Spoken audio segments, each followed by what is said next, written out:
আসসালামু আলাইকুম প্রিয় শিক্ষার্থী, সবাইকে স্বাগতম জানাচ্ছি আমাদের মনন একাডেমিতে। আমরা একটি ক্লাস নিয়ে এসেছি আজকে, একদম একটা রেগুলার ক্লাসের বাইরে একটা টপিক। কি পড়ছেন আপনারা আমি জানি না, জাস্ট একটা টপিক আমরা রিভিশন দিব বা একটা টপিক আমরা গুছিয়ে একটু পড়ার চেষ্টা করব।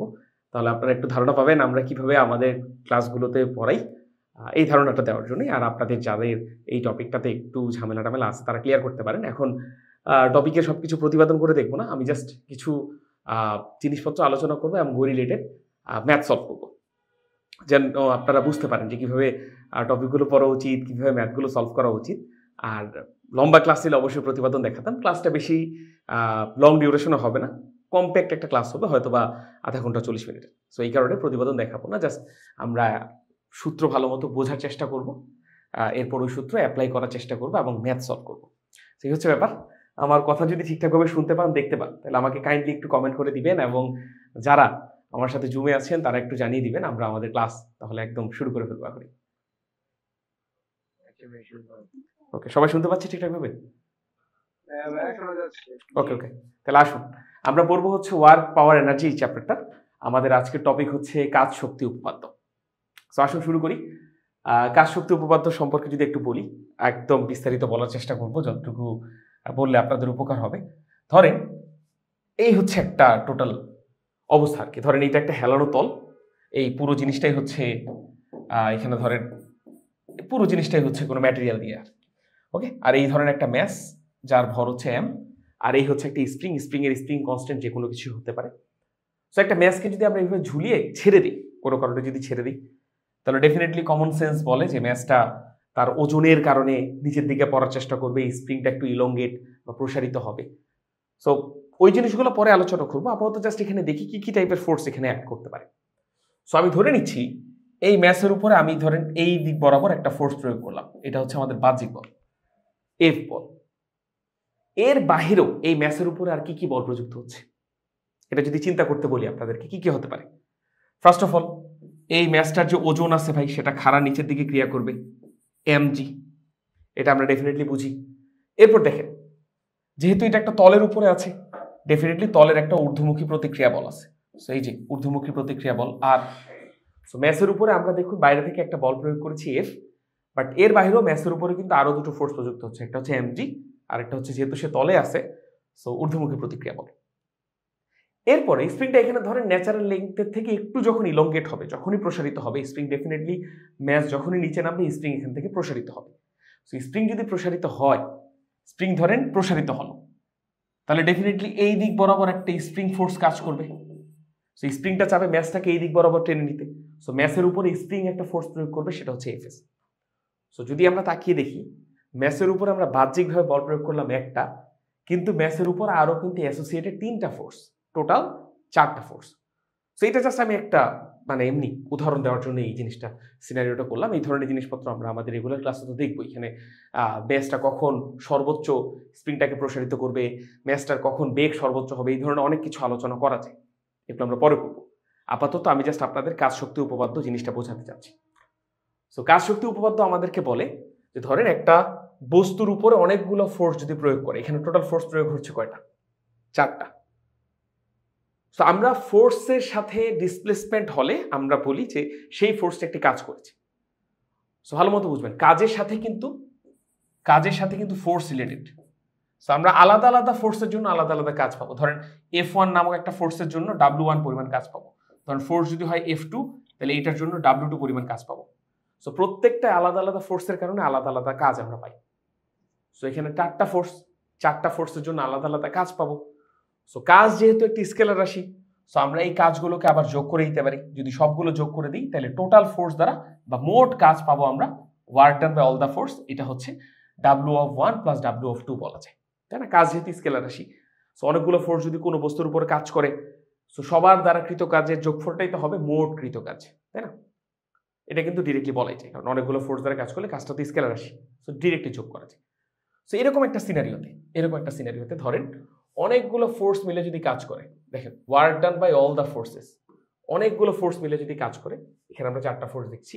সো এই সবগুলো ফোর্স দ্বারা কৃত কাজ কোনো বস্তুর মধ্যে কি আনে বলুন?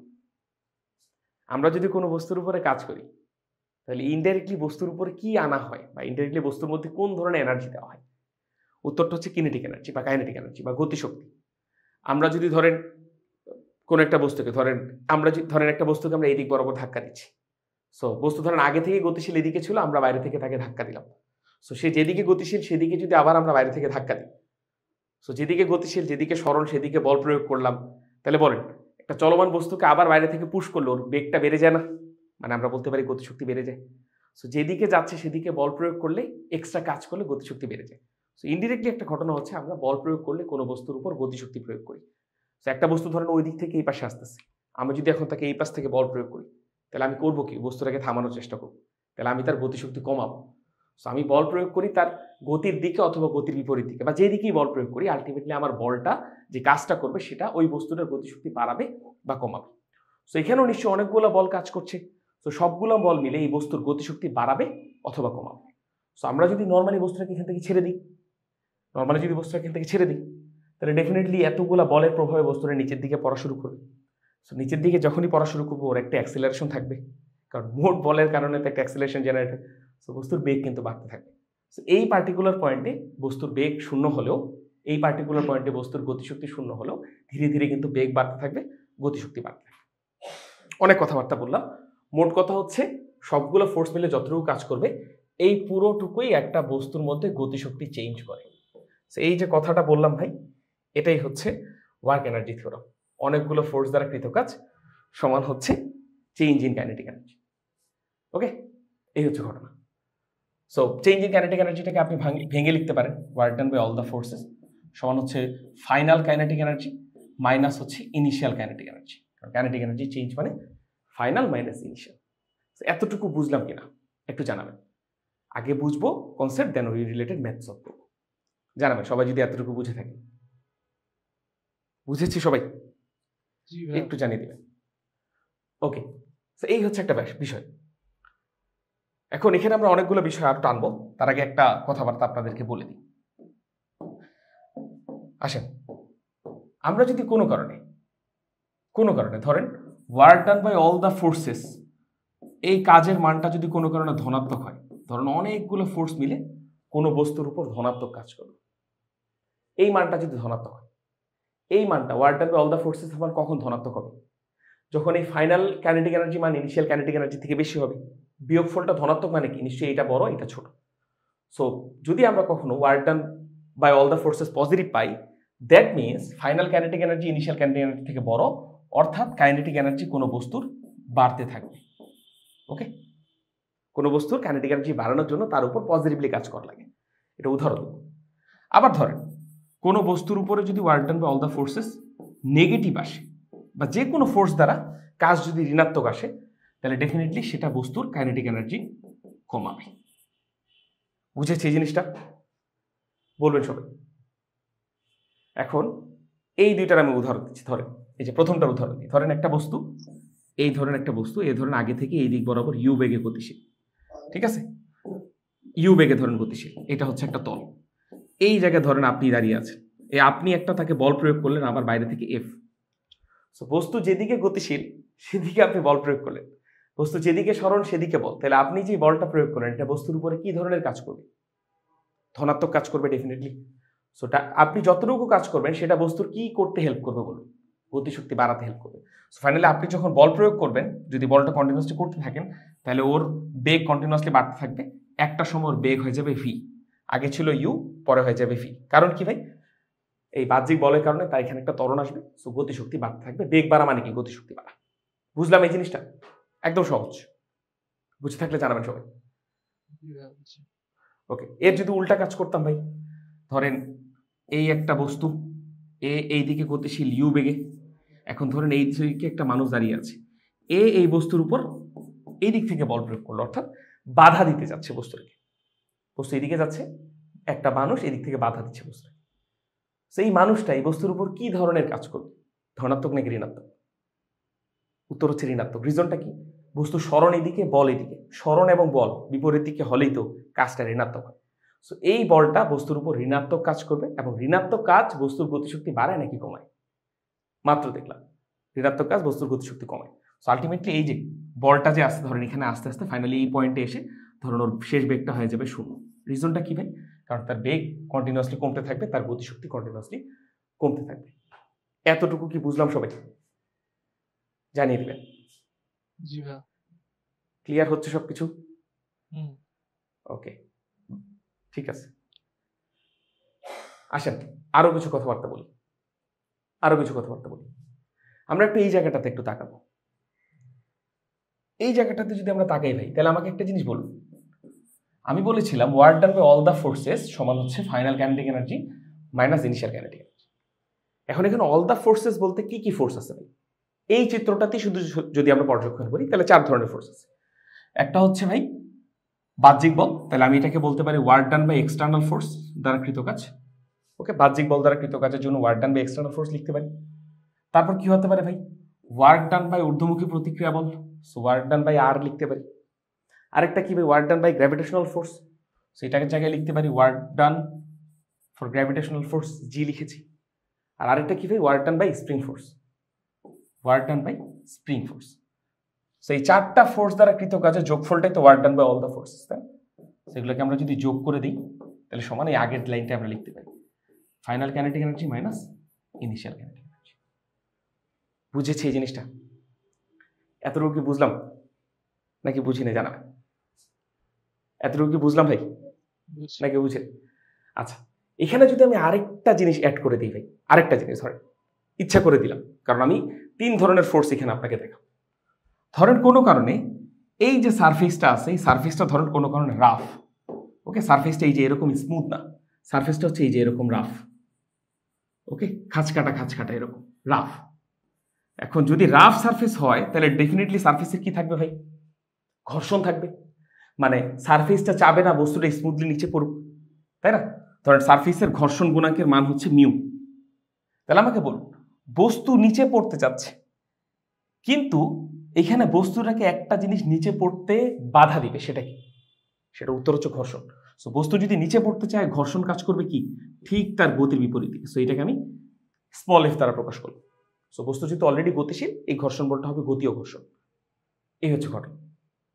সো আমি এই সিনারিওটাতে এক্সট্রা আরেকটা ফোর্স অ্যাড করলাম, ঘর্ষণ গুণাঙ্ক অ্যাড করার মাধ্যমে, সারফেসটাকে রাফ করার মাধ্যমে। সো এখন এই জায়গাটাতে work done by all the ফোর্সেসের জায়গায় আরেকটা নতুন ফোর্স ইনক্লুড হবে ভাই। সেটা কি বলুন? সেটা কি? ওয়ার্ক ডান বাই ফ্রিকশন লিখতে পারি না আমরা? তাহলে টোটাল এখানে 5টা ফোর্স দ্বারা কৃত কাজ, 1টা 2টা 3টা 4টা 5টা। বুঝলাম নাকি বুঝি না? এতটুকু বুঝেছি সবকিছু? আচ্ছা, এইটা এটা হচ্ছে work done by spring force. এই যে স্প্রিং আছে না, স্প্রিং তো প্রসারিত হচ্ছে। এখন স্প্রিং যখন প্রসারিত হবে, স্প্রিং এ একটা বল উদ্ভব হয়, প্রত্যয়নী বল। সো প্রত্যয়নী বল কাজ করতেছে, স্প্রিংটা প্রসারিত হচ্ছে। স্প্রিং এর প্রসারণ আর প্রত্যয়নী বল বিপরীত। সো এখানে নিশ্চয়ই স্প্রিং বল দ্বারা একটা কৃত কাজ হচ্ছে। যেহেতু বল আছে, স্প্রিং এর একটা সরণ আছে, দ্যাট মিনস ডেফিনেটলি প্রসারণ হচ্ছে, ডেফিনেটলি এখানে স্প্রিং বল দ্বারা কৃত কাজ করবে। সো এটা work done by spring force. বুঝেছি নাকি বুঝি না? ওকে, এবার দেখেন আমরা যদি এই ফোর্সগুলোকে ক্যাটাগরাইজ করতে চাই, তাহলে দেখেন ভাই, এই ফ্রিকশন ফোর্স যেটা আছে, এই ফ্রিকশন ফোর্স, এইটাকে আমরা কি বলতে পারি ভাই? অসংরক্ষণশীল বল কি বলতে পারি? অসংরক্ষণশীল বল কি বলতে পারি নাকি পারি না? ডেফিনেটলি ফ্রিকশন একটা অসংরক্ষণশীল বল। এরকম আরো অসংরক্ষণশীল বল কি কি হতে পারে ভাই? এয়ার ফ্রিকশন হতে পারে, তারপর সান্দ্রতা বল হতে পারে। নিশ্চয়ই চ্যাপ্টারটা আপনাদের আছে, তাই না? সো সান্দ্রতা ওই রিলেটেড সমস্যা থাকলেও জানাবেন, সান্দ্রতা বল নিয়ে একদিন কাজ করা যায়, ভিসকাস ফোর্স, এই ধরনের জিনিসপত্র। সো ফ্রিকশন ফোর্স কিন্তু একটা অসংরক্ষণশীল বল। সো ফ্রিকশন ফোর্স দ্বারা কৃত কাজ অসংরক্ষণশীল বল দ্বারা কৃত কাজ। আবার দেখেন এখানে এই যে ভাই গ্র্যাভিটি বা গ্র্যাভিটেশনাল ফোর্স আর স্প্রিং ফোর্স, আপনারা কি জানেন এই দুইটা ফোর্স যে সংরক্ষণশীল বল বা কনজারভেটিভ ফোর্স? সো এই দুইটা ফোর্স কি ভাই এখানে বলুন? সংরক্ষণশীল বল, সংরক্ষণশীল বল, ঠিক না? সো আমরা ফোর্সগুলোকে দুইটা ক্যাটাগরাইজ করছি, 3টা ক্যাটাগরাইজ করছি। একটা হচ্ছে বাহ্যিক বলের ক্যাটাগরি, একটা হচ্ছে অসংরক্ষণশীল বলের ক্যাটাগরি, আর একটা হচ্ছে সংরক্ষণশীল বলের ক্যাটাগরি। কেন আমি ক্যাটাগরাইজ করলাম? রিজন আছে। পড়ছি কাজ শক্তি উপপাদ্য, বা এর সাথে রিলেটেড হচ্ছে শক্তি সংরক্ষণশীলতা নীতি। সো ওই পর্যন্ত যাওয়া লাগবে, এই কারণে এগুলা ক্যাটাগরাইজ করে ফেললাম।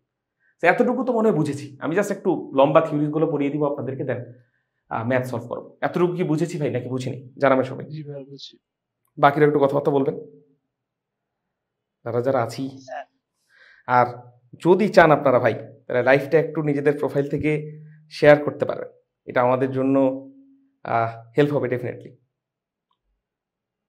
ওকে, আমি নিজেও আমার প্রোফাইল থেকে শেয়ার করে দিই। আসুন এবার আমরা সংরক্ষণশীল বলের সাথে একটা টার্মের রিলেশন আছে। এই টার্মটা কি কেউ কি গেস করতে পারি? সংরক্ষণশীল বলের সাথে একটা জিনিসের রিলেশন আছে, এটা কি গেস করতে পারি ভাই? বিভব শক্তি বা পোটেনশিয়াল এনার্জি, এটা কি জানি আমরা? সংরক্ষণশীল বলের সাথে যে বা সংরক্ষণশীল বল দ্বারা কৃতকাজের সাথে যে বিভব শক্তি রিলেশন আছে, এটা জিনিস কি জানি? জি ভাই জানি। আচ্ছা, কিরকম জানি ভাই? সংরক্ষণশীল বল দ্বারা কৃতকাজের সাথে বিভব শক্তির কি রিলেশন বলুন তো? জাস্ট ট্রাই করবো, জানলে তো খুবই ভালো, না জানলে আমি শিখাবো, যারা ভুলে গিয়েছেন তাদেরকে রিভিশন দাও। সো 3 ধরনের স্টুডেন্টই খুব উপকৃত হবে। সংরক্ষণশীল বলের সাথে বিভব শক্তির কি রিলেশন বলুন, চেষ্টা করুন, না পারলে লজ্জা পাওয়ার বা ভয় পাওয়ার। উচ্চতার সমানুপাতিক। হ্যাঁ, কাজ উচ্চতার সমানুপাতিক, যত উপরে বা সরণের সমানুপাতিক। না, এরকম না। আমি আপনাদেরকে একবারে বলে দিচ্ছি, তারপর আমি এটা একটু হালকা পাতলা প্রমাণও করে দিব। ডেফিনেটলি এখানে বিশাল বড় প্রমাণে যাব না, জাস্ট যতটুকু প্রমাণ করলে আপনারা বুঝবেন অতটুকু, কারণ সময় স্বল্পতা।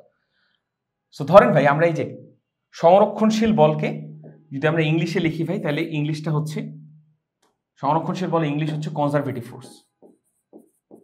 কনজারভেটিভ ফোর্স, ওকে, এটাকে শুধু আমরা সি দ্বারা প্রকাশ করতে পারি, কনজারভেটিভ ফোর্স। তাহলে আমাকে বলুন অসংরক্ষণশীল বলে ইংলিশ কি হবে? নন কনজারভেটিভ ফোর্স। তো এটাকে আমি এনসি দ্বারা প্রকাশ করলাম, ঠিক আছে? তাহলে সি বলতে বুঝবেন কনজারভেটিভ বা সংরক্ষণশীল বল, এনসি বলে অসংরক্ষণশীল বল বা হচ্ছে আপনার নন কনজারভেটিভ ফোর্স। এবার আসুন একটু জাস্ট বোঝার চেষ্টা করবেন। ধরেন ভাই, এই হচ্ছে আমাদের সারফেস, ওকে, পৃথিবীর সারফেস। সো এখানে একটা বস্তু আছে, এম ভরের একটা বস্তু আছে।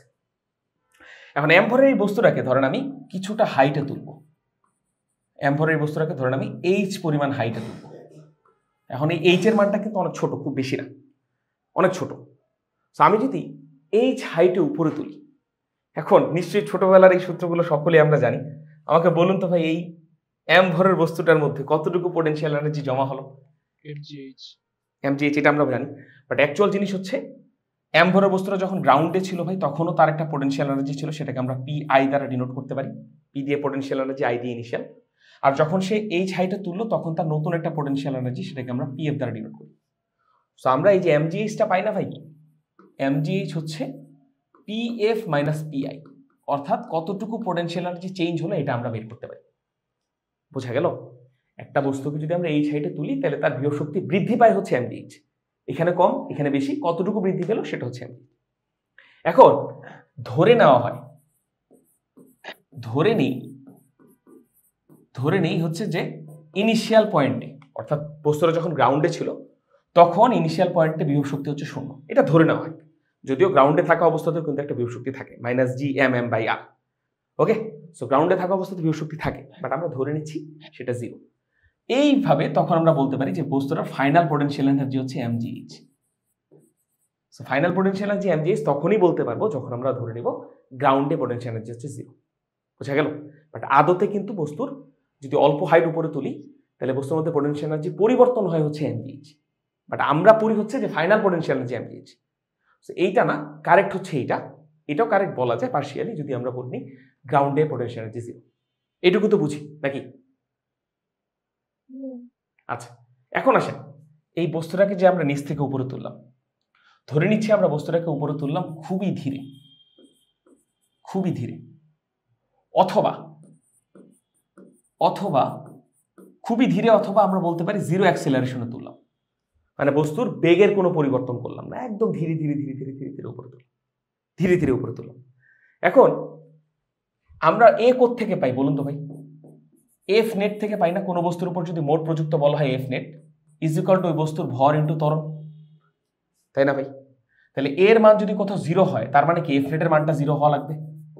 কোনো বস্তুর উপর নেট ফোর্স যদি 0 হয়, দুই দিকে যদি সমান বলে কোনো বস্তুকে টানা হয় তাহলেই তো বস্তুর ত্বরণের মান শূন্য হবে, তাই না?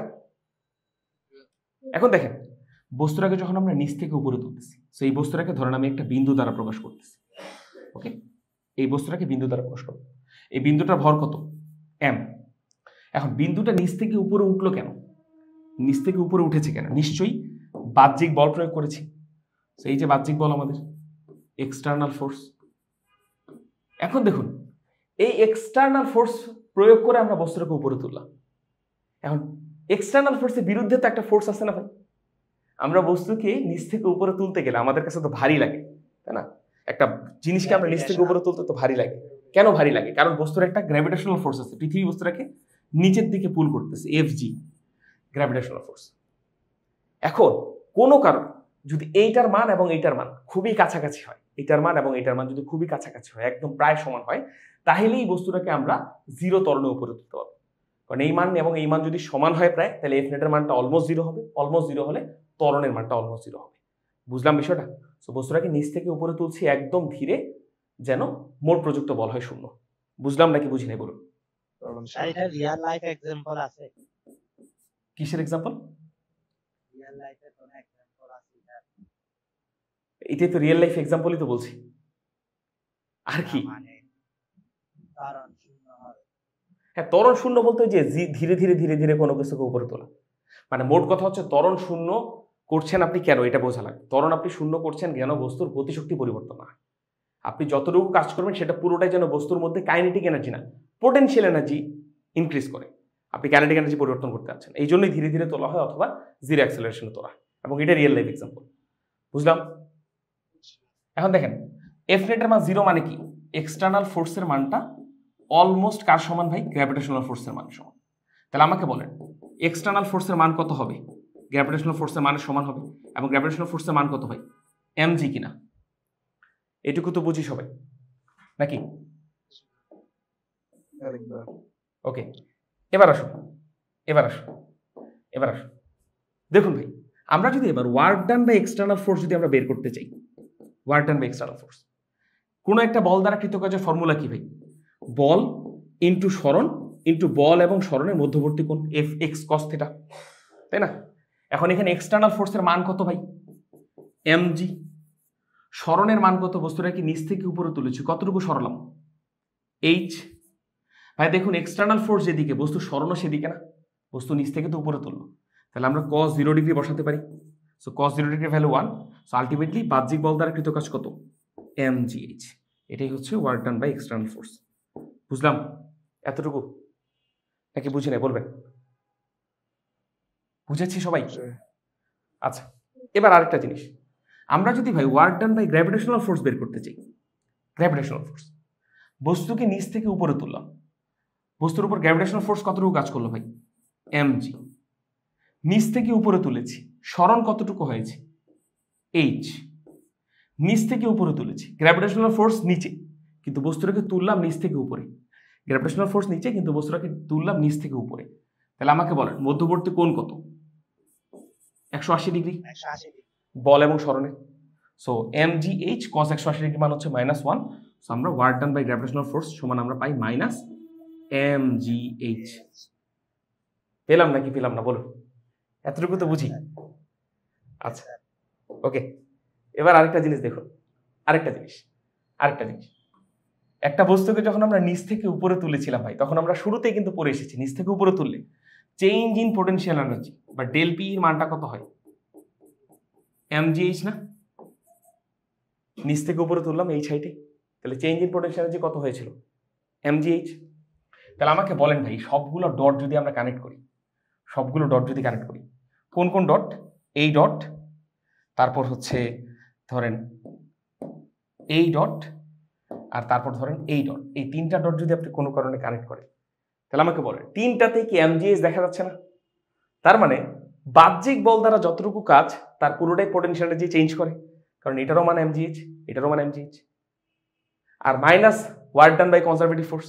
সো আমি তিনটা দ্বারা একটা সিদ্ধান্ত নিতে পারি, সিদ্ধান্তটা হচ্ছে এটা যে work done by external force সমান হচ্ছে change in potential energy del PE সমান হচ্ছে minus work done by conservative force. দেখুন এটা বুঝেছেন কিনা, এটা বুঝেছেন কিনা। দেখুন বাহ্যিক বল দ্বারা কৃত কাজের মান mgh, change in potential energy মান হচ্ছে mgh, তাহলে এইটা এবং এইটা তো সমান, এটাই লিখেছি। আবার work done by gravitational force, gravitational force কি? সংরক্ষণশীল বল, তাহলে আমি জি এর জায়গায় সি লিখতে পারি, work done by conservative force, সেই মানটা কত? Minus mgh। এই মাইনাস mgh কে যদি আমরা প্লাস mgh বানাতে চাই, এক্সট্রা আরেকটা মাইনাস দ্বারা গুণ করা লাগে, সেই জন্য minus work done by conservative force. বুঝলাম? সবাই বলুন বুঝেছি নাকি বুঝিনি? সবাই ক্লিয়ার? সবাই ক্লিয়ার ভাইয়া? সবাই ক্লিয়ার হয়েছেন? একটু জানাবেন। ওকে, এবার দেখুন, এখন আমি আপনাদেরকে এই জিনিসটার মর্মটা একটু বুঝি। মর্মটা হচ্ছে ভাই, যখন আপনি বাহ্যিক বল দ্বারা কাজ করবেন সংরক্ষণশীল বলের বিরুদ্ধে, সংরক্ষণশীল বল মানেই হচ্ছে যেই বলের বিরুদ্ধে কাজ করলে কাজটা নষ্ট হয় না, কাজটা শক্তি হিসাবে জমা হয়, সেটাই হচ্ছে সংরক্ষণশীল বল। কারণ নামটাই বুঝতেছেন না, কোনো কিছু সংরক্ষণ করে, কোনো কিছু কনজার্ভ করে। সো কি কনজার্ভ করে, কি সংরক্ষণশীল, কি সংরক্ষণ করে, সেটা হচ্ছে শক্তি সংরক্ষণ করে। দেখেন ভাই, এখানে এই যে বাহ্যিক বল কার বিরুদ্ধে কাজ করেছে? গ্র্যাভিটেশনাল ফোর্সের বিরুদ্ধে। গ্র্যাভিটেশনাল ফোর্স কি ভাই? সংরক্ষণশীল বল না? সো এই যে বাহ্যিক বল দ্বারা যতটুকু কাজ করব সেটা পুরোটাই বস্তুর মধ্যে পোটেনশিয়াল এনার্জি হিসেবে জমা হবে। বাহ্যিক বল দ্বারা যতটুকু কাজ করব পুরোটাই বস্তুর মধ্যে কি হিসাবে জমা হবে? পোটেনশিয়াল এনার্জি হিসেবে জমা হবে। বোঝা কি গেল? এখন থেকে মনে রাখবেন, বাহ্যিক বল দ্বারা কাজ করলেই আপনি হচ্ছে সংরক্ষণশীল বলের বিরুদ্ধে কাজ করলেই সেটা পুরোটাই বস্তুর মধ্যে পোটেনশিয়াল এনার্জি হিসেবে জমা হবে। বুঝেছি সংরক্ষণশীল বল কি, পোটেনশিয়াল এনার্জির সাথে সংরক্ষণশীল বলের সম্পর্ক কি, এগুলা কি বুঝলাম? এখন আপনারা যদি বলেন যে ভাই আমাদেরকে কয়েকটা সংরক্ষণশীল বলের উদাহরণ দেয়, তাহলে আমাদের বই অনুযায়ী আমরা সংরক্ষণশীল বলের উদাহরণ দিই। যেমন একটা ফোর্স হইতে পারে মহাকর্ষ বল, একটা হতে পারে ভাই স্প্রিং বল, স্প্রিং বল, আর আরেকটা হতে পারে স্থির বৈদ্যুতিক বল।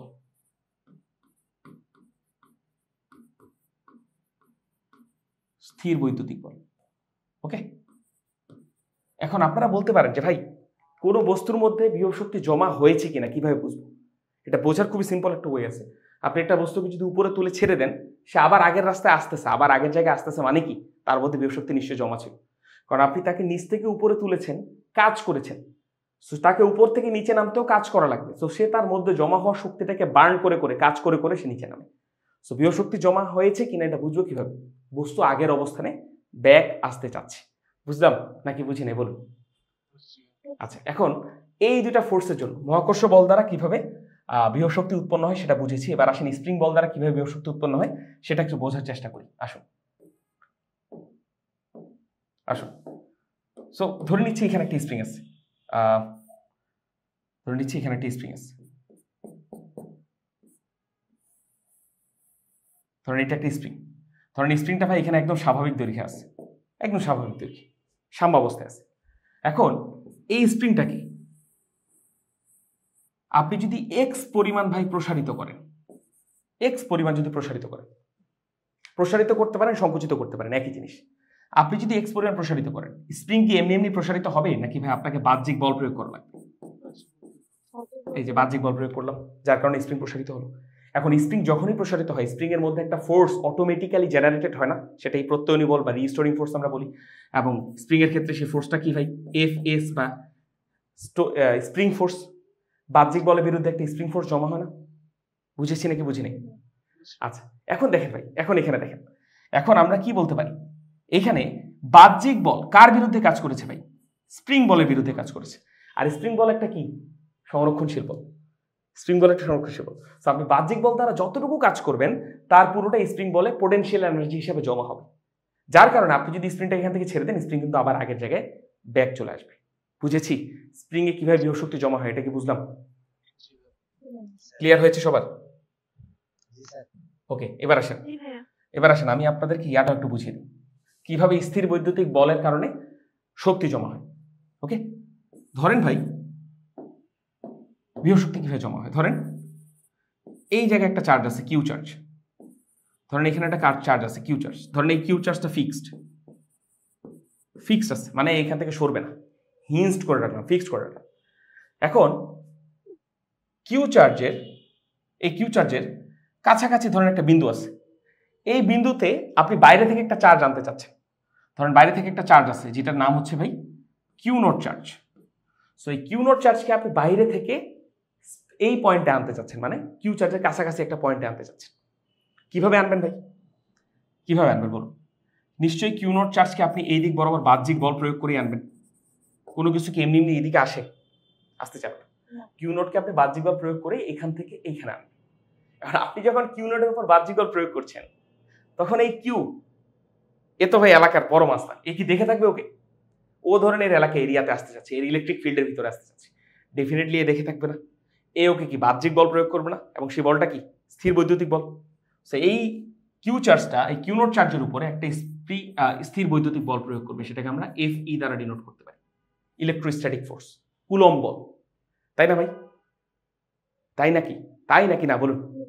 আচ্ছা, এখন দেখুন, আপনি ধরেন তারপরও কিউ নট চার্জটাকে এখান থেকে এনে এই জায়গায় আনতে সক্ষম হলেন, এই জায়গায় আনতে ধরুন সক্ষম হলেন। আগে এখানে ছিল, এরপর এখানে আনতে সক্ষম হলেন। এবার দেখুন, আপনি একটা চার্জকে এই পয়েন্ট থেকে এই পয়েন্টে নিয়ে এসেছেন, আপনি একটা চার্জকে এই পয়েন্ট থেকে এই পয়েন্টে নিয়ে এসেছেন, নিশ্চয়ই কাজ করে। সেই কাজটা করেছেন কিভাবে ভাই? বাহ্যিক বল প্রয়োগ করে। এখন আপনি যে বাহ্যিক বল প্রয়োগ করেছেন, এটা কার বিরুদ্ধে করেছেন ভাই? একটা সংরক্ষণশীল বলের বিরুদ্ধে। তাহলে আপনি যতটুকু কাজ করলেন পুরোটাই এই এদের ইন্টারাকশনের কারণে এখানে পোটেনশিয়াল এনার্জি হিসেবে জমা থাকা উচিত নাকি উচিত না বলুন? কারণ বাহ্যিক বল যদি কখনো সংরক্ষণশীল বলের বিরুদ্ধে কাজ করে, তাহলে যতটুকু কাজ করবে তার পুরোটাই যেই দুইটা বস্তুর মধ্যে ইন্টারাকশন আমরা কল্পনা করতেছি, এই দুইটা বস্তুর মধ্যে পোটেনশিয়াল এনার্জি হিসেবে জমা হবে। বুঝলাম নাকি বুঝি নাই বলুন? বাহ্যিক বল দ্বারা কাজ করলে যদি আমরা সংরক্ষণশীল বলের বিরুদ্ধে কাজ করি, তাহলে তো ডেফিনেটলি সেখানে পোটেনশিয়াল এনার্জি জমা হবে। সো ফাইনালি কিউ নট চার্জটাকে এখানে আনলাম, এই জায়গাটাতে আনলাম। সেই কিউ নট চার্জ এবং কিউ চার্জ এদের একটা ইন্টারাকশন আছে না ভাই? একে অপরকে বিকর্ষণ করে। সো ডেফিনেটলি এদের ইন্টারাকশনের কারণে এখানে একটা পোটেনশিয়াল এনার্জি জমা হবে। আর আপনি যদি বলেন যে ভাই প্রমাণ দেন, পোটেনশিয়াল এনার্জি হিসেবে জমা হয়েছে, এটা প্রমাণ দেন। প্রমাণটা হচ্ছে আপনি যদি কিউ নট চার্জকে এখান থেকে ছেড়ে দেন, তাহলে ছেড়ে দিলেন, তাহলে ডেফিনেটলি এই কিউ চার্জের বিকর্ষণে কিউ নট চার্জটা কি ছিটকে চলে যাবে না? বলুন, ছিটকে চলে যাবে নাকি যাবে না? ডেফিনেটলি যাবে। দ্যাট মিনস আমরা বাহ্যিক বল প্রয়োগ করি যদি সংরক্ষণশীল বলের বিরুদ্ধে, তাহলে পোটেনশিয়াল এনার্জি জমা হচ্ছে। এবং এটা প্রমাণ কিভাবে পেলাম ভাই? যদি আমরা কিউ নট চার্জকে ছেড়ে দিই, তাহলে সেটা ছিটকে চলে যাচ্ছে। এতটুকু কি বুঝলাম? সবকিছু যা বুঝালাম? সবাই বুঝেছেন সবকিছু? সবাই কি সবকিছু বুঝেছি ভাই? তো একদম বেসিক আলোচনা ছিল আজকের। এগুলা মানে একটা জিনিস পড়াতে গিয়ে আর অনেক কিছু পড়াতে হচ্ছে, একদম বেসিক আলোচনা ছিল। সো আমরা শুরু করেছিলাম ভাই কাজ শক্তি উপপাদ্য। তো এই ছিল আমাদের কাজ শক্তি উপপাদ্য। আসুন এখানে আবার ফিরে আসি। তো এখানে ফিরে আসবো, বাট ফিরে আসার মুহূর্তে আমরা অনেক কিছু নলেজ নিয়ে এসেছি। নলেজটা কি ভাই? যে আমরা এখন জানি এখানে 3 প্রকার বল আছে, 2টা সংরক্ষণশীল বল, একটা সংরক্ষণশীল বল, অসংরক্ষণশীল বল আর বাহ্যিক বল। এখন এই পার্টিকুলার কেসটাতে দেখুন, ভাই দেখুন, জাস্ট এই পার্টিকুলার কেসে দেখুন, আমরা আরটাকে এনিহাও বের করে দিতে যাচ্ছি। আর প্রযুক্ত হচ্ছে উপরের দিকে, আর বস্তু সরণ হচ্ছে কোন দিকে? তল বরাবর। আর প্রযুক্ত হচ্ছে উপরের দিকে, বস্তু সরণ হচ্ছে তল বরাবর। এই যে তলের সাথে আর কি লম্বভাবে আছে না ভাই? তলের সাথে আর তো লম্বভাবে আছে। কোনো ফোর্স যদি সরণের সাথে লম্বভাবে কাজ করে, তাহলে ফোর্স দ্বারা কৃত কাজ কত? 0, তাই না? সো আমরা এই জিনিসটাকে বাদ দিয়ে দিলাম, এই জিনিসটা নাই। তো এখানে 4টা ফোর্স আছে, 4টা ফোর্স দ্বারা কৃত কাজ হচ্ছে। Frictional force, external force, gravitational force আর স্প্রিং ফোর্স। এখন এই জায়গাটাতে একটু দেখেন, আমি আরেকটু সিম্পলিফাই করে লিখতে চাচ্ছি। ফ্রিকশন ফোর্সের জায়গায় আমি লিখতে যাচ্ছি work done by non conservative force, NC, কারণ ফ্রিকশন মানে তো non conservative force, plus work done by external force, এটার জায়গায় আমি ওয়ার্ক ডান বাই এক্সটার্নাল ফোর্সই লিখতে পারি, plus work done by gravitational force আর work done by spring force. এই দুইটা ফোর্সই কি? সংরক্ষণশীল বল। সো আমি দুইটার জায়গায় লিখতে পারি work done by conservative force, লিখতে পারি না ভাই? এইটার পরের লাইনটাকে বুঝেছেন? বুঝেছি। সো ফাইনালি সমান আমরা লিখতে পারি কি ভাই? K final minus K initial. লেখা যায় না? ওকে, সবাই একটু জাস্ট রেসপন্স করবো। ওকে, সো যদি সবকিছু বুঝে থাকি তাহলে আসেন, যদি সবকিছু বুঝে থাকি আমরা, এর পরের লাইন আমি এখানে লিখছি, দেখেন ভাই, এর পরের লাইন আমি এখানে লিখছি, নতুন একটা জিনিস প্রমাণ করছি। ওকে, ধরেন ইফ কোনো বস্তুর উপর কোনো নন কনজারভেটিভ ফোর্স প্রয়োগ হচ্ছে না, অর্থাৎ এই যে তলটাতে যে বস্তুটা গতিশীল হচ্ছে না ভাই, ধরে নেন তলটা স্মুথ, তলটা ধরে নিচ্ছি আমরা স্মুথ, যদি স্মুথ হয় তাহলে সেখানে কি কোনো নন কনজারভেটিভ ফোর্স থাকবে? থাকবে না। তাহলে নন কনজারভেটিভ ফোর্স যদি না থাকে তাহলে নন কনজারভেটিভ ফোর্স দ্বারা কি কৃতকাজ থাকবে? উত্তর হচ্ছে না। আমাদের বইয়ের ম্যাক্সিমাম কেসে নন কনজারভেটিভ ফোর্স দ্বারা কৃতকাজ হয় শূন্য, নন কনজারভেটিভ ফোর্স থাকে না। তাহলে নন কনজারভেটিভ ফোর্স দ্বারা কৃতকাজ কত হয়? শূন্য। ধরেন ভাই এই বস্তুটাকে নিচে নামার জন্য আমার বাহ্যিক বল প্রয়োগ করা লাগে না, বাহ্যিক বল প্রয়োগ না করলেও কিন্তু বস্তুটা তার নিজের ওজনের কারণে নিচে নামতো। সো ধরেন আমি বাহ্যিক বল প্রয়োগ করিনি, বাহ্যিক বল যদি প্রয়োগ না করি তারপরে বস্তু নিচে নামতো। সো বাহ্যিক বল যদি কোনো বস্তুর উপর প্রয়োগ না করা হয় তাহলে বাহ্যিক বল দ্বারা কৃতকাজ কত? জিরো। বাহ্যিক বল দ্বারা কৃতকাজ কত? জিরো। বলা যায় নাকি যায় না বলুন? আচ্ছা, তো ফাইনালি এখন এই লাইনটাতে কি বাকি থাকে বলুন? একমাত্র বাকি থাকে work done by conservative force সমান হচ্ছে K final minus K initial, বলা যায়। আচ্ছা, আবার ওয়ার্ক ডান বাই কনজারভেটিভ ফোর্সের সাথে আমরা কি একটু আগে দেখেছিলাম না ভাই পোটেনশিয়াল এনার্জির একটা রিলেশন আছে? কনজারভেটিভ ফোর্স দ্বারা কৃতকাজ সমান কি? Minus of change in potential energy. আমি এটার জায়গায় লিখতে পারি মাইনাস অফ ডেল পিই লিখতে পারি না ভাই? মনে আছে? এটাকে দেখি আনবো আরেকবার। আচ্ছা, তাহলে দেখেন মাইনাসকে মাইনাসের মতো রাখি, ডেল পিই মানে কি ভাই বলেন তো? P F minus P initial. Okay, আর এই পাশে কত ভাই? K final minus K initial. So মাইনাসকে যদি ভিতরে গুণ করে দেন তাহলে দেখেন পি ইনিশিয়ালটা হয়ে যাবে, হ্যাঁ মাইনাস মাইনাস হচ্ছে plus P initial minus P final, আর এই পাশে থাকে হচ্ছে K final minus K initial. P initial minus P final is equal to K final minus K initial.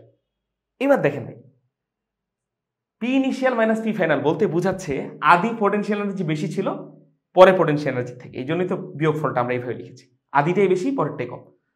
So আপনি একটা পরন্ত বস্তুর ক্ষেত্রে ইমেজিন করেন, পরন্ত বস্তু যখন উপরে ছিল তখন তার মধ্যে অনেক বেশি পোটেনশিয়াল এনার্জি ছিল।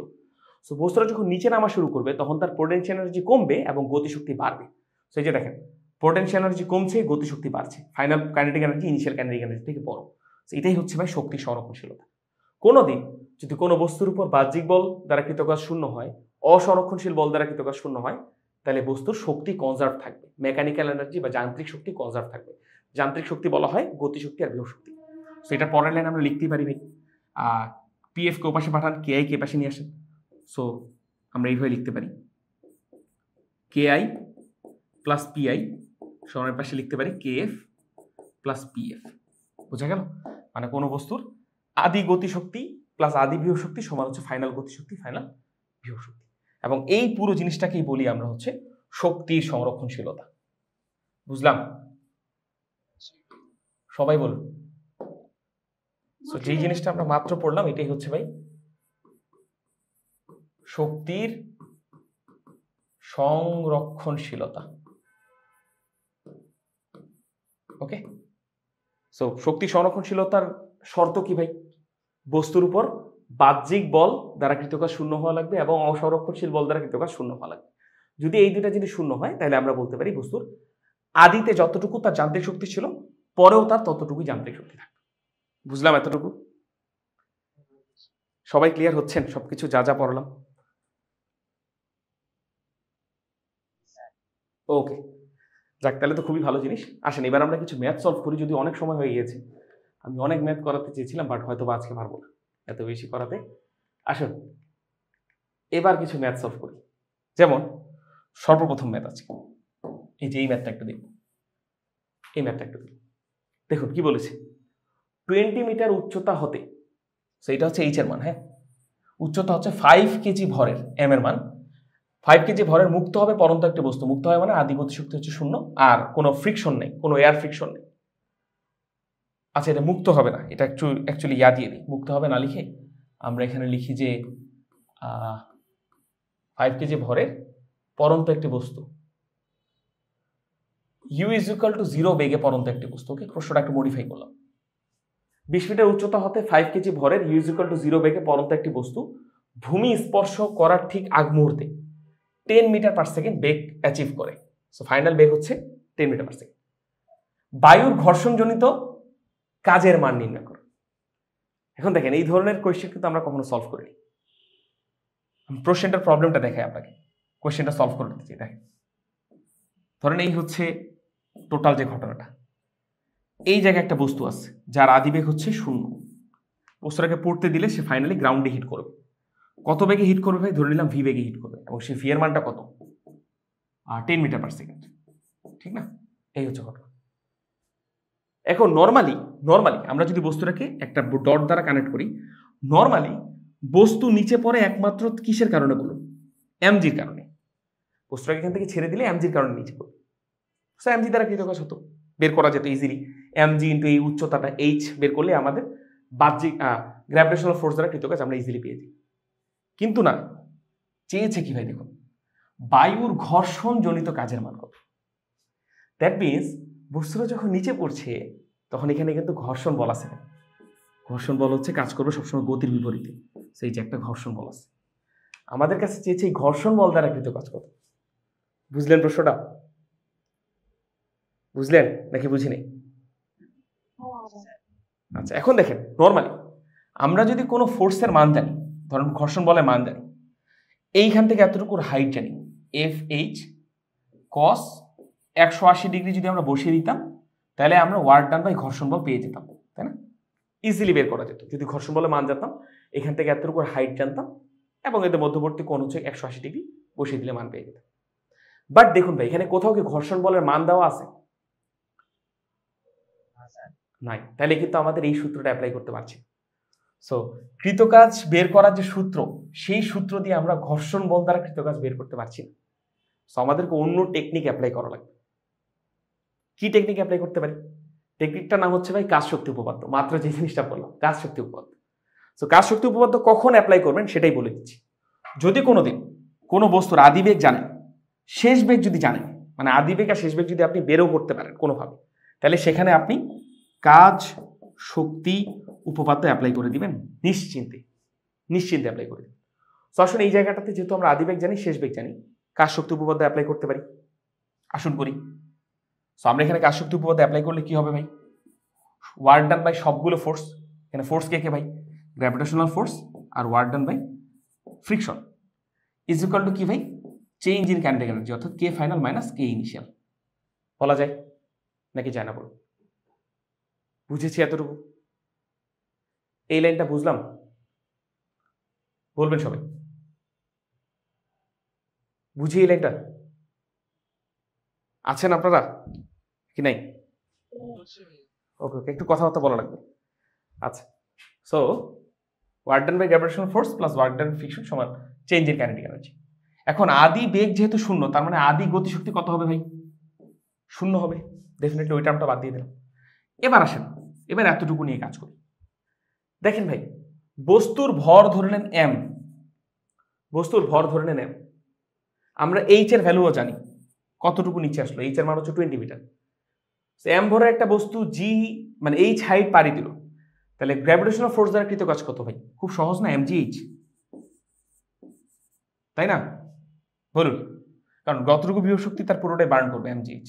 আচ্ছা, প্লাস লিখে দিতে পারি ওয়ার্ক ডান বাই ফ্রিকশন সমান বস্তুর ফাইনাল বিভব শক্তি কত ভাই? বিভব শক্তির ফর্মুলা কত? Half m v square. So শেষ বেগ যেহেতু ভি, বস্তুর ভর হচ্ছে এম, তাহলে হাফ এম ভি স্কোয়ার আমরা লিখতে পারি না? আচ্ছা, শেষ, কাজ শেষ। দেখেন ওয়ার্ক ডান বাই ফ্রিকশন সমান আমরা লিখতে পারি, এটাকে অবশ্যই বিয়োগ করে দেবেন, half m v square minus হচ্ছে m into g into h. বুঝলাম? এখন এম এর মান আপনি জানেন, ভির মান আপনি জানেন, এম এর মান জানেন, জির মান জানেন, এইচ এর মান জানেন, সব কিছুর মান জানেন, ইজিলি সামথিং জুল বের হয়ে যাবে। বুঝলাম? বুঝেছি প্রশ্নটা? তাহলে দেখেন, কাজ শক্তি উপপাদ্য যদি আমরা জানি তাহলে আমাদের কি কাজে আসে? আমরা কাজের ফর্মুলা দিয়ে কোনো কিছুর কাজ বের করতে না পারলেও কাজ শক্তি উপপাদ্য দিয়ে কিন্তু ইজিলি বের করে ফেললাম। সো দেখেন, এখানে ফ্রিকশন ফোর্স দ্বারা কৃত কাজ বের হয়েছে, বাট এখানে কিন্তু কোথাও আমাদের ফ্রিকশন ফোর্সের মান কত, বায়ুর ঘর্ষণজনিত বলের মান কত, সেটা কিন্তু দরকারই পড়ে না, এমনি বের হয়ে গেল। বুঝলাম সবকিছু? বুঝলাম সবকিছু ভাইয়া? বলুন। এবার আসুন আরো কিছু ম্যাথ সলভ করি। এটা তো নেগেটিভ আসবে। হ্যাঁ, এখন এটা খুব ভালো একটা জিনিস। আপনারা যদি এখন এটা ক্যালকুলেট করেন, খুবই ভালো একটা জিনিস বলছেন। এটা যদি আপনারা ক্যালকুলেট করেন তাহলে ওয়ার্ক ডান বাই ফ্রিকশনের মানটা নেগেটিভ আসবে। এখন আমি আপনাদের কাছে একটা লজিক জানতে চাচ্ছি যে আপনারা ধরেন এইটা ধরেন কোন একটা প্রশ্নের অ্যান্সারে আছে, ধরেন এমসিকিউতে আছে, ধরেন এবিসিডি 4টা অপশন আছে, এর মধ্যে 3টা অপশনে পজিটিভ মান, একটা অপশনে নেগেটিভ মান। আপনি চোখ বন্ধ করে হিসাব করা ছাড়াই নেগেটিভ মান যেটা আছে সেটাতে টিক মারে দিবেন। রিজনটা কি বলি, রিজনটা কিন্তু আপনাদেরই পারা উচিত, কারণ আমি শুরুতেই পড়িয়েছি। দেখুন ভাই, এখানে এই যে ফ্রিকশন যে ফোর্সটা আছে, ফ্রিকশন ফোর্সটা যে আছে, এইটা এই এম ভরের বস্তুটার সাথে কি পজিটিভলি কাজ করছে নাকি নেগেটিভলি কাজ করছে? নেগেটিভলি কাজ করছে। কারণ কি, ফ্রিকশনটা বস্তুর কি গতিশক্তি কমাতে চাচ্ছে না, গতিশক্তি কমাতে চাইলে নেগেটিভলি কাজ করে, সো ডেফিনেটলি মানটা নেগেটিভ আসবে। এটা আপনি উত্তর বের করে আগেই জানেন, তারপর আপনি উত্তর বের করতে পারেন, এই হচ্ছে ঘটনা। বুঝতেছি সবকিছু? ওকে, এবার আসেন আপনাদের পরিচিত দু একটা ম্যাথ সলভ করে। যেমন এইটা আপনারা করেছেন অলরেডি, গতিবিদ্যা অধ্যায় আছেন আপনাদের। আচ্ছা, সো সেইটারই আমরা জাস্ট একটা ভিন্ন অ্যাপ্রোচে এই ম্যাথটা সলভ করে দেখেন। এম ভরের একটা বস্তুকে ইউ আদিবেগে নিক্ষেপ করলাম, সো সে সর্বোচ্চ উচ্চতা যখন উঠবে তখন তার বেগ কত হয়ে যাবে? 0। বলেছে সর্বোচ্চ উচ্চতা কত, খুবই সহজ, আপনারা মুখস্থ জানেন, বাট আমরা একটু অন্যভাবে সলভ করবো। দেখুন আমরা এখানে কি করতে পারি, দেখুন আমরা কি করতে পারি, দেখুন ভালো মতো বুঝবেন। আমরা দেখেন বস্তুটাকে যখন নিচ থেকে নিক্ষেপ করলাম উপরে উঠলো, ফিল করবেন বিষয়টা, একদম মুখস্থ না, ফিল করবেন। বস্তুটাকে যখন নিক্ষেপ করলাম যখন উপরে উঠলো, তাহলে দেখেন এই কলমটার দিকে তাকান, এই কলমটাকে আমি নিচ থেকে উপরে উঠাচ্ছি। কিভাবে উঠাচ্ছি ভাই বলুন? বাহ্যিক বল প্রয়োগ করে, তাই না? কন্টিনিউয়াসলি বাহ্যিক বল প্রয়োগ করে করে উপরে উঠালাম। এইটা এক ধরনের কেস। আরেকটা কেস হচ্ছে আমি কলমটাকে নিক্ষেপ করলাম, কলমটাকে নিক্ষেপ করলাম। সো যখন নিক্ষেপ করলাম তখন আমি কলমটাকে একটা বেগে নিক্ষেপ করেছি, তাকে কি কন্টিনিউয়াসলি ফোর্স প্রয়োগ করে উপরে তুলেছি? না। সো ভালো মতো বুঝলেন, কলমটাকে নিক্ষেপ করলাম, কলম উপরে উঠলো, এখানে কি বাহ্যিক বল দ্বারা কৃতকাজ কত হবে বলুন? 0, কারণ আমরা এই বস্তুটাকে নিচ থেকে ধরে ধরে উপরে তুলে নিই, বস্তু নিজেই উপরে উঠলো। বুঝলাম? সো বাহ্যিক বল দ্বারা কৃতকাজ কত? 0। আচ্ছা, এখানে কোথাও বায়ুর ঘর্ষণজনিত কথা কিছু যদি বলা না থাকে, ডিরেক্টলি ধরে নেবেন কোনো এয়ার ফ্রিকশন নাই। আর আমাদের বইয়ে 99% কেসে কোনো এয়ার ফ্রিকশন থাকে না। সো আমরা ধরে নিতে পারি work done by non conservative force কত? 0 বলা যায়। আচ্ছা, যদি এইটুকু বলা যায় তাহলে ডেফিনেটলি বাকিটুকু আপনারা জানেন, সেটা কি হবে ভাই? শক্তির সংরক্ষণশীলতা, শক্তির সংরক্ষণশীলতা। কারণ বাহ্যিক বল দ্বারা কৃত কাজ আর অসংরক্ষণশীল বল দ্বারা কৃত কাজ 0 হলে শক্তি সংরক্ষিত থাকে। শক্তি সংরক্ষণশীলতা কি বলে? Initial kinetic energy plus initial potential energy সমান কি ভাই? Final kinetic energy plus final potential energy. বলা যায়? শেষ, কাজ শেষ। এখন ইনিশিয়াল কাইনেটিক এনার্জি কত ভাই? Half m u square. U এর মান আপনাদের ধরুন প্রশ্নে দেওয়া থাকতে পারে, আমি জাস্ট চলক দিয়ে শিখাচ্ছি, আপনাদের কনসেপ্ট বুঝাচ্ছি। আচ্ছা, ইনিশিয়ালি বস্তু কোথায় আছে ভাই? গ্রাউন্ডে। তাহলে ইনিশিয়াল পোটেনশিয়াল এনার্জি কত ভাই? 0। ফাইনালি বস্তুটা যখন উপরে উঠলো তখন তার বেগ কত হয়ে গেছে? 0। তাহলে ফাইনাল কাইনেটিক এনার্জি মান কত ভাই? 0।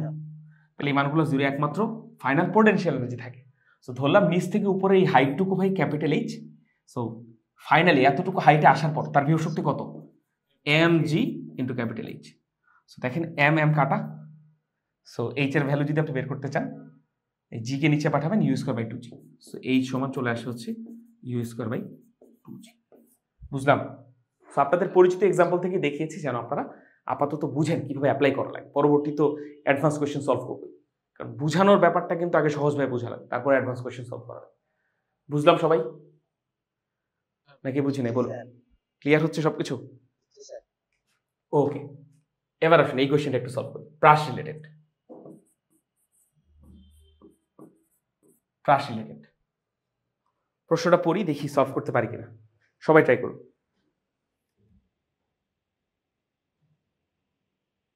কি মনে হয়, পারবেন? বলুন কিভাবে সলভ করতে পারি, বলুন প্রশ্নটা। দেখুন, আমরা অনেকভাবে, আপনাদের নিয়ম আছে প্রাসের ম্যাথ সলভ করার, বাট আমরা ওইভাবে করবো না। আমরা যেহেতু কাজ শক্তি উপপাদ্য পড়ছি এই নিয়মে করি আসি। সো দেখুন, একটা বস্তুকে ধরেন, বস্তুর প্রাসের ভরটা হচ্ছে এম, এটা দেওয়া আছে ক্যাপিটাল বা স্মল এম, এটা দেওয়া আছে। নিক্ষেপ করলাম, সে ফাইনালি ভূমিতে এসে হিট করলো। এখন জাস্ট একটা জিনিস বুঝেন, এই প্রাসটাকে কি আমরা ধরে ধরে নিচে নামালাম নাকি ভাই নিজে নিচে নামলো?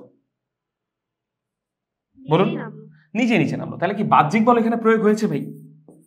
না। তাহলে বাহ্যিক বল দ্বারা কৃত কাজ কত ভাই? 0। আরেকটা বিষয় দেখেন, এখানে কোথাও এয়ার ফ্রিকশনের কথা বলা নেই, দ্যাট মিনস এয়ার ফ্রিকশন নাই, that means non conservative force দ্বারা কৃত কাজ কত? 0। বুঝলাম। তাহলে এখানে এগেইন কি আসবে? শক্তি সংরক্ষণশীলতা নীতি আসবে।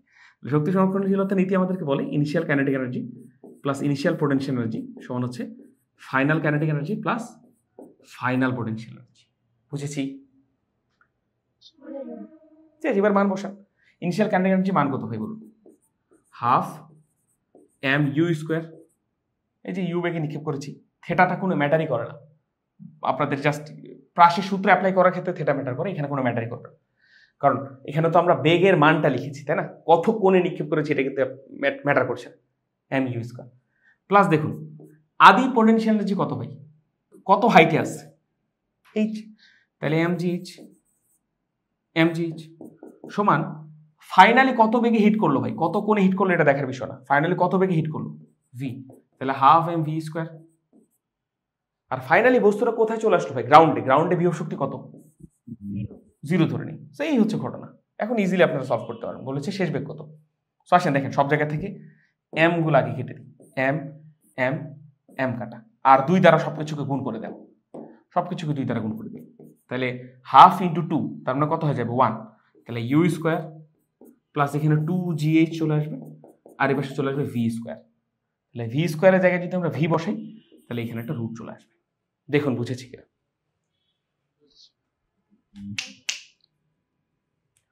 ওকে।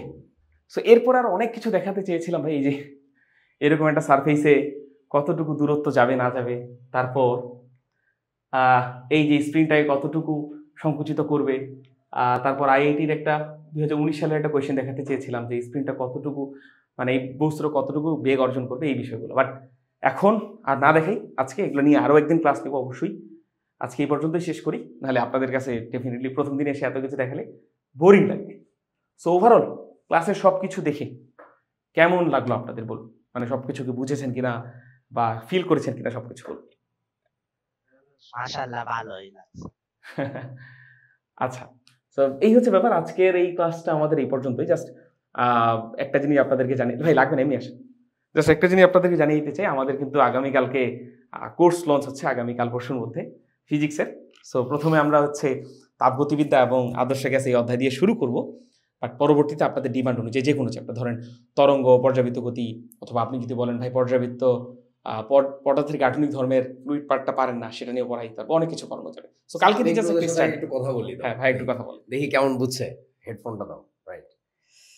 এই ছোট্ট বন্ধুরা, কি খবর? ক্লাস কেমন বুঝলা? খুব ভালো লাগছে। আচ্ছা, মাশাআল্লাহ।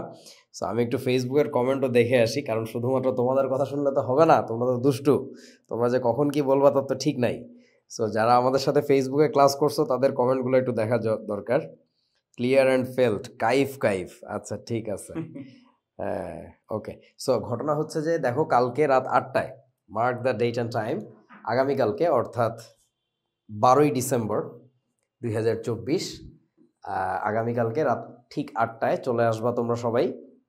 আমরা ফেসবুক লাইভে ফিজিক্স কোর্সের ব্যাপারে আমরা মনন একাডেমি থেকে কি করব সেটা ডিটেইলিংটা থাকবে, অর্থাৎ তোমাদের জন্য যে একটা ইনক্লুসিভ প্ল্যান, কারণ ফার্স্ট ইয়ার তো এখন অনেক দূর চলে গেছে, রাইট? 6 মাসের মতো হয়ে গেছে। তো এখন শুরু করলে আসলে শেষ করা যাবে কিনা? না, শেষ করে ডেফিনেটলি যাবে, জাস্ট একটা খুব লম্বা দৌড় দেওয়া হবে। ওই স্ট্র্যাটেজিটা কি হবে, ওই টেকনিকটা কি হবে? যেমন কালকে আমাকে রাতে মোটামুটি মুকিত হালকা একটু বুঝায় বলছে, যদি আমি তোমাদের চ্যাপ্টারগুলোর নাম সব জানি না, যে ও চুম্বকের অধ্যায়গুলো একসাথে পড়াইতে চায়, তাপের অধ্যায়গুলো একসাথে পড়াইতে চায়। আমার কাছে খুব ভালো লাগছে, আলোর অধ্যায়গুলো একসাথে দেখাইতে চায়। তাহলে কি হবে? একটার সাথে একটা রিলেটেড, হ্যাঁ, মানে খুব সহজে অনেক দূর যাওয়া যাবে। যেমন এই অধ্যায়ের সাথে রিলেশন হচ্ছে গ্র্যাভিটেশন, যেমন এই শক্তি সংরক্ষণশীলতা নীতির পর আমার ইচ্ছা ছিল মুক্তিবেগ পড়িয়ে দেওয়ার। মুক্তিবেগটা হচ্ছে শক্তি সংরক্ষণশীলতা নীতিরই জাস্ট একটা উৎকৃষ্ট উদাহরণ। তো ওখানে অনেক ডেপথের জিনিসপত্র দেখানো যেত, বাট ওই যে সময় স্বল্পতা, এগুলো ধীরে ধীরে দেখবো ইনশাআল্লাহ। সো ঘটনা হচ্ছে যেটা, আর সময় স্বল্পতা থাকবে না, কারণ এটা তো ফ্রি লাইভ ছিল। যখন তোমরা কোর্সে এনরোল করবা তখন আমার আর লম্বা ক্লাস কি করছো, মুকিতের ক্লাস করলে বুঝবা লম্বা কারে বলে। যতটুকু প্রয়োজন ততটুকুই পাবা, সমস্যা নেই ইনশাল্লাহ। সো আগামীকালকে ঠিক রাত 8টায় আমরা দেখব যে কিভাবে ফিজিক্স গুছায় পড়লে এই অল্প সময়েও শেষ করা যায়। তো মুকিতের এই প্রসঙ্গে আমার একটা কথা হঠাৎ মনে পড়লো, যে কত কম সময়ে আমরা জীবনে কত সিলেবাস শেষ করছি। যেমন আমার নিজের কথা তো তোমরা জানো যে আমি মোটামুটি 3.5-4 মাসের মধ্যে পুরো এইচএসসি শেষ করে কি বলে এইচএসসি দিছি এবং তারপরে অ্যাডমিশন দিছি। তো এটা ছাড়াও খুব রিসেন্টলি 22 ব্যাচ যারা তাদেরকে আমরা যখন শুরু করি ঢাকার ব্যাচগুলো, আমি তখন রংপুরে থাকতাম করোনা লকডাউনের পরে। সো এটা একটা ভিডিও বানাই দিয়েছিলাম, তোমরা যদি পারো ওই ভিডিওটা দেখতে পারো, আমি লিঙ্ক দিয়ে দিব না তোমাদেরকে গ্রুপে। সো ওইখানে আমরা যাদেরকে শুরু করছিলাম একেবারেই অল্প কয়েক মাসে, মনে হয় টোটাল 5 বা 6 মাস ম্যাক্স, এর মধ্যে পুরা বই শেষ করছিলাম কেমিস্ট্রি। সো কেমিস্ট্রি যদি পারা যায়, ফিজিক্স তো আরও মজা, এক অধ্যায়ের সাথে আর এক অধ্যায় আরও এত বেশি রিলেটেড। সো এটা শেষ করা যায়। So it all depends upon the technique of the coach, যে কোচ তোমাকে কী সব টেকনিক শিখাবে, কেমনে তুমি বল খেলবা, কোন সব বল স্কিপ করবা, এই আর কি। মানে ব্যাপারটা হচ্ছে ভাই এখানে অনেক বড় একটা ফ্যাক্টর ম্যাটার করে, যে জিনিসটা হচ্ছে অনেকে ভাবে যে সব প্রশ্ন সমাধান করা লাগে। এটা আসলে একদম একটা মানে কি বলবো, এই ইফেক্টিভ আইডিয়া না। আপনি ধরেন আইআইটির প্রশ্ন ব্যাংক যদি আপনি খুলেন, বিগত 43, 44, 45 বছরের প্রশ্ন ব্যাংক আছে, এখন আপনি যদি সব প্রশ্ন সলভ করতে যান, এটা আপনার জন্য একটা বিশাল বড় লস হবে। রিজনটা কি আমি আপনাকে বলি, হ্যাঁ একটু স্টুপিডিটি হবে। কেন? কারণ আমি আপনাকে একদম সহজ কথা বলি, দেখেন বাংলাদেশ আর ইন্ডিয়া আমাদের কিন্তু র ম্যাটেরিয়াল কিন্তু সেম, র ইনগ্রিডিয়েন্টস। ওদের ওখানে তরকারি রান্না হয়, আমাদের এখানে তরকারি, হ্যাঁ একই কিন্তু, বাট ওদের খাবারের টেস্ট আমাদের খাবারের টেস্ট কিন্তু সেম। আপনি দেখবেন ওরা বাটার ইউজ করতেছে, আমরা করি না। ওই খাবার দেখবেন বাটার, হ্যাঁ আমাদের দেখবেন ওগুলো ভালো লাগবে না, অথবা ওদের কাছে ওগুলো অনেক ভালো লাগছে, আমাদের খাবার তাদের কাছে ভালো লাগবে না। মোট কথা হচ্ছে ওদের টিচারের টেস্ট আর আমাদের টিচারের টেস্ট বাট কিন্তু সেম না। আমাদের টিচারের টেস্ট বাটের সাথে মিল রেখে যেসব ম্যাথ আসার মতো সেসব জিনিসই করার হচ্ছে বুদ্ধিমানের কাছে। কারণ অনেক চ্যাপ্টার, অনেক বই, অল্প সময় মাথা রাখা লাগে, সবকিছু পড়া হচ্ছে। আমাদের মাহিম একটা প্রশ্ন করছে ফেসবুকে, মাহিমের প্রশ্নটা হচ্ছে যে জোস আইআইটি এর ম্যাথ করাবেন? তোমাকে আমরা আইআইটি না এমআইটির ম্যাথও করাবো, চলে আসো, সমস্যা নেই। তবে যেটা প্রয়োজন, অপ্রয়োজনীয় কোনো কিছু দেখায় কোনো দরকার নাই। সো ঠিক আছে, আজকের আলোচনা তাহলে এই পর্যন্তই থাকলো। দেখা হবে আবার তোমাদের সাথে আগামীকালকে রাত 8টায়। আমাদের ফিজিক্স কোর্স লঞ্চিং হচ্ছে একাডেমিকের, বেশ ফাস্ট কোর্স, এবং যেখানে তোমরা ইনশাল্লাহ ভিত্তির কোনো অর্থাৎ বেসিকের কোনো ঘাটতি থাকবে না। ভাবা যাবে না যে অনেক কিছু স্কিপ করতেছে, কিছুই স্কিপ করা হবে না। জাস্ট তোমাদের যদি ডেডিকেশন থাকে আমাদের তরফ থেকে, অনেক দূরের বিষয়, মানে ব্যাপারটা হচ্ছে আপনাদের কাছে মনে হবে হ্যাঁ বেশি পড়তেছি কিনা, এটা এইটুকু ওয়াদা আমাদের কাছ থেকে নিতে পারো আর কি। সো ঠিক আছে, আল্লাহ হাফেজ, আজকের ক্লাস এই পর্যন্তই, টাটা, ভালো থাকবেন, আসসালামু আলাইকুম।